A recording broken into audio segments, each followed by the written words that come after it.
Whew, damn. This is a long hike.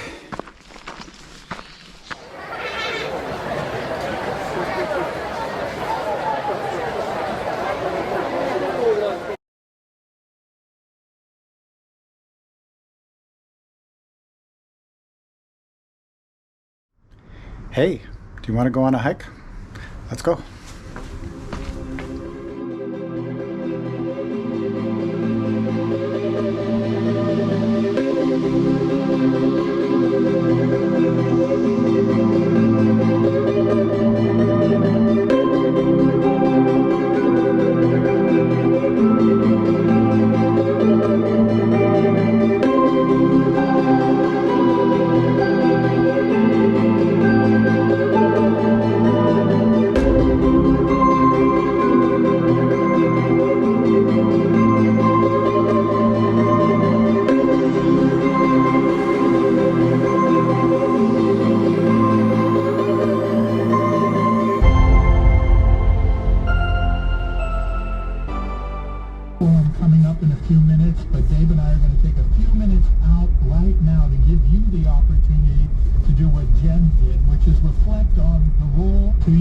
Into a financial investment in it. It's so easy to do. We're coming down to the last few days of our big fall drive, and we'd love to get you on board.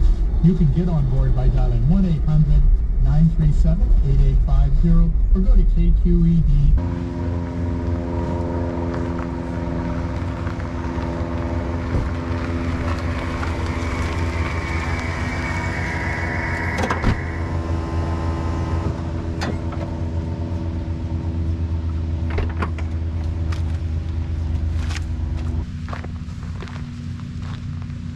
Some deer on the road.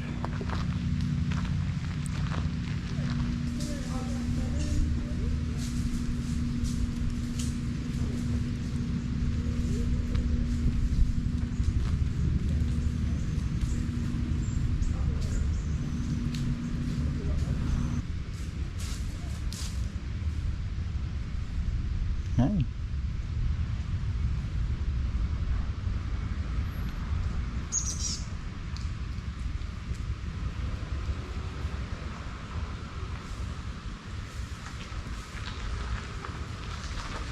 How you doing?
right, how's everyone doing? We're in Fremont Older Preserve, I believe it's called. And wow, what a hike. It's actually very hot today. Feels pretty good right here in the shade. Right now there's lots of bugs and flies all over me. Guess you have to have the whole experience. This is interesting. So today is September 22nd. And exactly 11 years ago to this day, I stopped being a monk. We call it disrobing, I guess. That's after being a monk for maybe 9 years, something like that, with training. I can't remember exactly. So I don't know, it was a big event, right? So I know after I disrobed or stopped being a monk, people ask me why I stopped doing it. You know, it's really interesting. Like, we always feel like we have to have some reason, right? I remember after my first divorce, when I was really young, my early 20s, you know, people were asking me, oh, what went wrong? You guys were the perfect couple and all of this. And I feel like I had to have some solid reason for it. And, you know, I had my reason. I was claiming that, you know, I wasn't interested in having kids at that time and really wanted to explore about what this life is really about. Anyways, to be honest, at that time, I really didn't know. And when I became a monk, I really didn't know why, at least intellectually. When I stopped being a monk, I really didn't know why intellectually, because if you look at life, it doesn't make any sense, right? Like, becoming a monk, following the vows, being celibate, you know, living at the Zen center, getting up very early, working all day. Doesn't make any sense. But also having kids and family and all that stuff doesn't make sense either if you really think about it, right? If you think about something too much, it's not going to make any sense. And if it does make sense, eventually it's not going to make any sense, right? So I talk about this in my book. That's why I think really important is trusting our intuition. So when I stopped being a monk 11 years ago, it was more of a strong intuition, right? Some clarity at that moment. You know, for me, life means that we move with what's appearing in our lives. Sure, we have to make plans and, you know, make sure we have some clear steps for our future, but really we don't know how it's going to turn out, right? We're not guaranteed anything in this life except one thing, right? And that's what we're all going to die. So that's one guarantee, but other than that, we're not really sure what's going to happen. And so every really big decision I've made in my life was a really deep gut feeling. And sometimes we don't know the difference between our gut feeling and our karma, right? Our kind of conceptual thinking.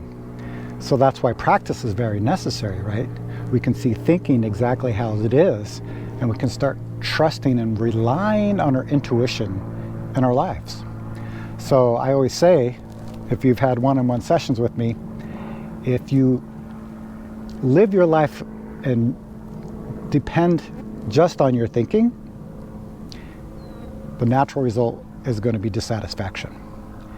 If we live our life and just follow our emotions, we already know what happens when we do that, right? The natural result is dissatisfaction. But if we trust our gut, this intuition, our true self, right, the thinking becomes clear and we can use it in a way that's helpful. Our emotions become clear and we can use it in a way that's helpful. So those are my thoughts for the day. What do you think about that? Making big decisions. How do you decide when you make a big decision? I think something that also helps too is, you know, when we connect more and more with this intuition, right, we also just don't think about our own situation, our own condition, right, just what we want. You know, we start to see about, wow, I'm no different than any other human being, so how can I help right now in this moment? So sometimes when big decisions appear, or any kind of decision actually, I always think about, is this just for me, or is this for me and all beings, right? I think that's really important.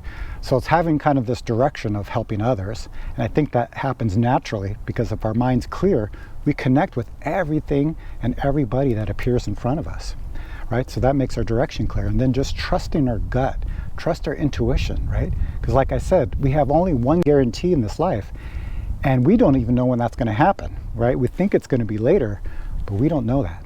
That's not guaranteed either. So it's really important to perceive this moment clearly and respond to what's happening with love and compassion. All right, that's all I have to say now. I'm going to try to find out where I parked, and I'll see you later. Oh, hi. Hi, good. It's a human. He doesn't look like a bear. I know.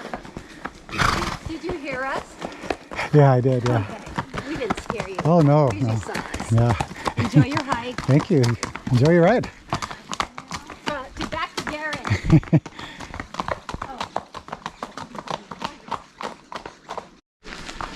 Whew, damn. This is a long hike.